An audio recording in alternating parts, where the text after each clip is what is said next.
Like most rights, the Second Amendment is not unlimited. It is not a right to keep and carry any weapon whatsoever, in any manner whatsoever, and for whatever purpose. Former Supreme Court Justice Antonin Scalia wrote this statement in the majority opinion for District of Columbia v. Heller. In this speech, I will persuade you that solving gun violence begins with enforcing domestic violence laws. More specifically, I will prove that preventing domestic abusers from owning guns will help prevent mass shootings from occurring at such a high rate. I'm passionate about this subject because I understand the importance of the Second Amendment. However, going through high school and seeing school shooting after school shooting after school shooting nearly every day, it has increased my concern about gun laws. And although this is a complex issue to discuss, it needs to be discussed because we can't keep letting innocent people die at our schools, our churches, our movie theaters, our malls, our Walmarts, wherever. So let's dive into this conversation by first looking at who is committing these atrocious crimes. Understanding who mass shooters are is somewhat of a difficult situation to grasp because there's not just one type of person who commits mass shootings. There are a few generalizations that one can make about mass shooters, namely that a large majority of them are males. However, that's not enough information for us to prevent mass shootings. We can't just have laws that ban males from owning guns. That'd be ridiculous, right? But what we can look at is a person's propency to violence. Just this year, the Journal of Injury Epidemiology published a study that looked at commonalities between mass shooters. Lisa Geller and her team of researchers found that 59.1% of mass shootings between 2014 and 2019 were domestic violence related.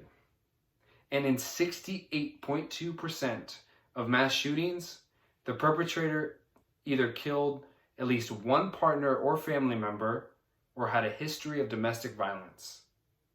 Because domestic violence is a crucial predictor of someone potentially being a mass shooter, how are we preventing them from owning guns? There are laws that prevent individuals with a history of domestic violence from owning guns. In 1996, Congress passed the Lautenberg Amendment, which banned gun ownership for those convicted of misdemeanor crimes of domestic violence. However, this law is only enforced directly after a court case is over, because unmandated universal background checks allows abusers from getting around this law. Federally licensed armed retailers are required by law to conduct background checks. However, private retailers don't have that same burden to sell firearms. And according to the Arizona Coalition Against Domestic Violence, 40% of all gun sales nationwide are made up by private parties and not federally licensed retailers.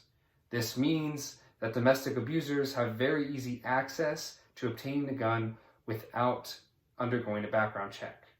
This fact has allowed domestic abusers from obtaining firearms and in some of the worst cases commit horrible atrocities against their partners, their families, and the public.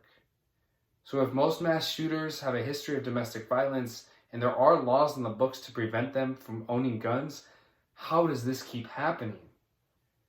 It starts with a lack of enforcement of the Lautenberg Amendment. The courts do a great job of removing guns from the possession of those that abuse. However, they struggle to keep the guns from getting back into the abuser's hands because background checks aren't mandated. At this point, I'd like to introduce you to Amber Gray. She has been married to her husband for 18 years, and they have 2 wonderful children. Although her life may have looked happy from the outside, it was anything but that. Her husband began physically and verbally abusing her, and as she told coworkers about the situation, she created a plan to get out. Unfortunately, according to Bloomberg, days before Amber planned to escape with her children from her husband's brutality, he shot and killed her, their 2 children, and then himself. Adequate enforcement of the Lautenberg Amendment could have prevented this atrocity if only universal background checks had been a law. Amber's life and so many others could have been saved if we had decided to live up to our moral standards. We know that domestic abusers commit violent crimes and are highly likely to commit mass shootings.